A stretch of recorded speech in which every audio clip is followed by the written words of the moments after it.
کو کاٹتا، نیچے اس کی سواری کو کاٹ کر وہ پتھر زمین تک چلا جاتا، یوں اللہ تعالیٰ نے ان کافروں کو نیست و نابود فرمایا۔ تو یہ جو خاص واقعہ ہے جس کو قرآن نے بھی بیان فرمایا، قصص القرآن کے اندر یہ بیان ہوتا ہے، تو اس واقعہ کا جس سال جو ہے وہ یہ پیش آیا یہ واقعہ، اس سال کو واقعہ عام الفیل کہا جاتا ہے،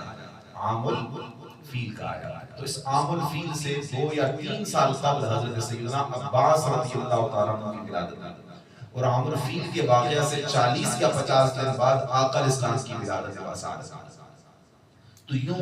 حضرت عباس وہ کہ سرکار کے چچا جان تھے، لیکن عمر میں اتنا تفاوت اور بود نہیں تھا، تھوڑا بہت عمر کا معمولی فرق تھا۔ ایک مرتبہ کسی نے حضرت عباس سے پوچھا کہ اے صحابی رسول، اے عم رسول، ذرا بتائیں کہ آپ عمر میں بڑے ہیں یا رسول اللہ صلی اللہ علیہ وآلہ وسلم عمر میں بڑے ہیں؟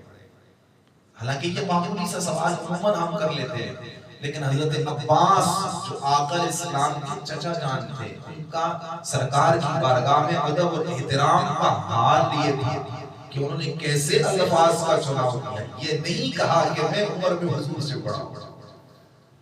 بلکہ آقا اسلام کے چچا جان کیا کہتے ہیں؟ وہ فرماتے ہیں کہ بڑے تو سرکار ہی ہیں، مرتبہ تو حضور کا ہی بڑا ہے، بڑے بڑے مصطفیٰ جانے رحمت ہی ہیں، ہمیں دنیا میں ان سے کچھ عرصہ پہلے آ گیا۔ یہ آپ کا ادب اور احترام کا ہے۔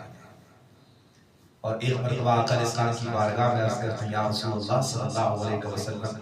اس کو علامہ جلال الدین سیوطی رحمۃ اللہ تعالی علیہ نے نقل فرمایا کہ یا رسول اللہ، آپ کا مجھے وہ بھی زمانہ یاد ہے کہ جب آپ گھوڑے میں ہوتے تھے نا، بچپن میں آپ مہد میں ہوتے، آپ اپنی انگلی اٹھایا کرتے، یا رسول اللہ جدھر جدھر آپ کی انگلی اٹھتی تھی ادھر ادھر آسمان کا چاند بھی چلا جاتا تھا، رقص کرتا تھا۔ یا رسول اللہ یہ آپ کا معجزہ تو میں نے اپنے بچپن میں دیکھا۔ میرے نبی پاک صلی اللہ علیہ وسلم نے فرمایا میرے چچا کیا میں آپ کو اس سے بھی عجیب بات نہ سناؤں؟ فرمایا جی یا رسول اللہ۔ میرے نبی نے فرمایا وہ آسمان کا چاند مجھ محمد سے باتیں کیا کرتا تھا، میں محمد اس سے باتیں کیا کرتا تھا۔ اعلیٰ حضرت نے اسی واقعے کی طرف اشارہ فرمایا، چاند جھک جاتا جدھر انگلی اٹھاتے مہد میں، کیا ہی چلتا تھا اشاروں پر کھلونا۔ تو یہ حضرت عباس رضی اللہ تعالیٰ عنہ جو آقا اسلام کے عام مکرم، جنہوں نے سرکار کا بچپن دیکھا، حضور کی جوانی دیکھی، سرکار کی ساری حیات، اور آپ مکہ المکرمہ کے برآوردہ افراد میں سے، آپ رضی اللہ تعالیٰ عنہ کے حوالے سے آتا ہے کہ زمانہ جاہلیت میں بھی آپ جو ہے وہ جو زمزم شریف تھا آپ وہ پلایا کرتے تھے، آپ ساقی زمزم تھے، اور آپ جو ہے وہ جتنے لوگ حج بیت اللہ کے لیے آیا کرتے تھے ان کی مہمانی کیا کرتے تھے، ضیوف الحاج تھے، جو حج کرنے کے لیے آتے تھے ان کے مہمان نواز، اور آپ کی یہ ڈیوٹی ہوتی تھی کہ آپ جتنے لوگ آتے ان کو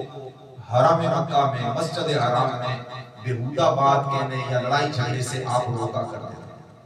اور پھر اللہ تعالیٰ نے آپ کو یہ شرف بعد میں بھی عطا فرمایا۔ یہ حضرت عباس رضی اللہ تعالیٰ عنہ آپ کے حوالے سے آتا ہے کہ آپ انتہائی وجیح شخصیت تھے، طویل القامت تھے، لمبا قد تھا آپ کا، گورا رنگ تھا، اور انتہائی طاقتور اور بلند آواز شخصیت تھے۔ غزوہ حنین میں جب جفار نے مسلمانوں کے لشکر پر حملہ کیا اور لشکر تھوڑی دیر کے لیے پسپا ہو گیا، آقا اسلام و تسلیم کی اٹھنی مبارک پنہا رہی اور حضرت عباس حضور کے پا برکاب تھے، تو آقا اسلام نے حضرت عباس کو فرمایا عباس بلاؤ ان کو صحابہ، تو اس وقت حضرت عباس رضی اللہ تعالیٰ عنہ آپ نے پھر بلند آواز سے صحابہ کو بلایا، تو صحابہ تشریف لائے کہ حضور تو ادھر ہے، اور روایات کے اندر آتا ہے کہ آپ جب آواز لگایا کرتے تھے تو اتنی بلند آواز والے تھے کہ آپ کی آواز 8 میل دور تک جایا کرتی تھی، اللہ اکبر کبیر، اور طویل القامت اتنے تھے کہ جب آپ جو ہے وہ ہجرت فرما، جب آپ کو قیدی بنا کر غزوہ بدر میں آپ قیدی بن کر جب تشریف لائے تو مدینہ طیبہ میں تو قیدیوں کو جب لباس پہنایا گیا تو باقی قیدیوں کو تو پورا آ گیا، لیکن حضرت عباس کو کسی کا جوڑا بھی پورا نہیں آتا، جو بھی کپڑا لایا جاتا حضرت عباس کو پورا ہی نہیں تھا، کیونکہ سب سے زیادہ طویل القامت تھا۔ تو اس وقت عبداللہ بن ابی بن سلول جو اگرچہ منافق تھا، اس نے ظاہری طور پہ کلمہ پڑھا ہوا تھا، وہ بھی طویل القامت شخص تھا، تو اس کا ایک لباس لایا گیا جو حضرت عباس رضی اللہ تعالیٰ عنہ کو پورا آیا، تو آپ نے اس کو پہنا۔ پھر اسی جو ہے وہ جو اس نے احسان کیا تھا، اسی احسان کو چکانے کے لیے جب عبداللہ بن ابی بن سلول مرا تو آقا علیہ الصلوۃ والتسلیم نے اس کو کفن پہنایا تھا، وہ اسی احسان کا بدلہ چکانے کے لیے۔